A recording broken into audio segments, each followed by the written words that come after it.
Percy's Viaduct. Thank you very much. Been a really good Written by Richard Jordan.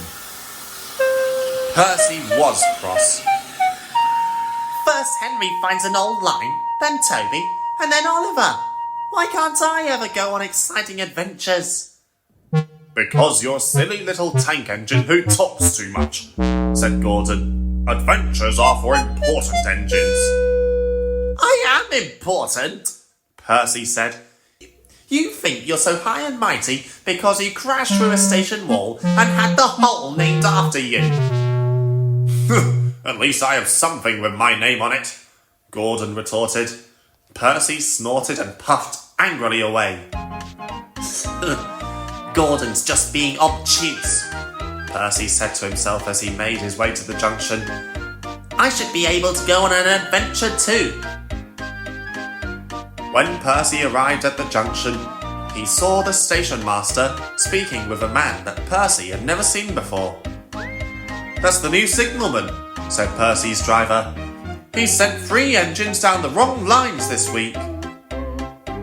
This gave Percy an idea. If the signalman sends me down the wrong line, he thought, perhaps I will have my adventure after all. Later that day, Percy was preparing to leave with a train of empties bound for the quarry and waited for the guard's whistle. The signalman had accidentally switched Percy onto an old part of the branch line that hadn't been travelled on in a long time, but a thick fog had settled and the signalman didn't realise his mistake. Nor did Percy or his driver. The guard's whistle came and Percy started down the old line. He travelled for a long time and suddenly felt a bitter wind blowing across his funnel. Brrr! Percy shivered. Where are we? The fog had begun to lift, and Percy discovered that they were atop an old viaduct, towering over a dry riverbed that had been dammed off long ago. It made Percy's wheels wobble to see how far it dropped. Blast, said Percy's driver. That signalman did it again. We're on an old branch line. The bridge began to sway as Percy came to a halt. The bridge! It's collapsing! Yelled the fireman. Several stones began to fall, landing with a dull thud in the riverbed below. At the other end, the track had begun to buckle. Quick, Percy, quick! Said the driver, and Percy reversed back onto solid ground just in time. The viaduct collapsed with a loud crash that echoed through the valley. The Fat Controller came to see what had happened. Percy, you and your crew's quick thinking avoided a nasty accident, but we really must be more careful not to send engines down all parts of the line. He glared at the signalman. Between you, Henry, Oliver and Toby, I'm learning that we need to do a thorough survey of these old lines to keep everyone safe. Percy returned to the station the next day, but instead of feeling cheerful, he felt glum. Well, said Gordon, did you like your adventure on the viaduct? No, Percy said plainly. What's the point of going on an adventure if your discovery falls apart? The engines laughed and laughed, but Percy felt that this whole adventure business was very overrated.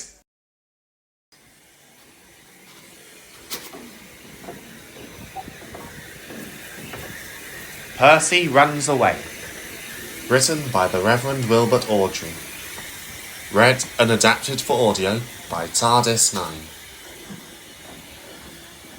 Henry, Gordon and James were shut up for several days. At last, the Fat Controller opened the shed. I hope you're sorry, he said sternly. I understand you're not so important after all. Thomas, Edward and Percy have worked the line very nicely.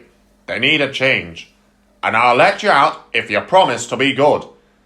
But yes, sir, said the 3 engines. We will? Yes, sir, we will. That's right. But please remember that this no shunting nonsense must stop. He told Edward, Thomas and Percy that they could go and play on the branch line for a few days. They ran off happily and found Annie and Clarabel at the junction. The two coaches were so pleased to see Thomas again, and he took them for a run at once. Edward and Percy played with trucks. "Stop! Stop! Stop!" screamed the trucks as they were pushed into their proper sidings, but the two engines laughed and went on shunting till the trucks were tidily arranged. Next, Edward took some empty trucks to the quarry, and Percy was left alone. Percy didn't mind that a bit. He liked watching trains and being cheeky to the engines. "Hurry, hurry, hurry!" he would call to them. Gordon, Henry and James got very cross. After a while, he took some trucks over the main line to another siding. When they were tidy, he ran on to the main line again and waited for the signalman to set the points so that he could cross back to the yard. Edward had warned Percy, "Be careful on the main line. Whistle to tell the signalman you are there." But Percy didn't remember to whistle, and the signalman was so busy and forgot Percy. Bells rang in the signal box. The man answered, saying the line was clear, and set the signals for the next train. Percy waited and waited. The points were still against him. He looked along the main line. "Beep, beep," he whistled in horror, for rushing straight towards him was Gordon with the express. "Poop, poop, poop, poop, poop," whistled Gordon. His driver shut off steam and applied the brakes. Percy's driver turned on full steam. "Back, Percy, back," he urged. But Percy's wheels wouldn't turn quickly. Gordon was coming so fast that it seemed he couldn't stop. With shut eyes, Percy waited for the crash. His driver and fireman jumped out. "Ooh!" groaned Gordon. "Get out of my way!" Percy opened his eyes.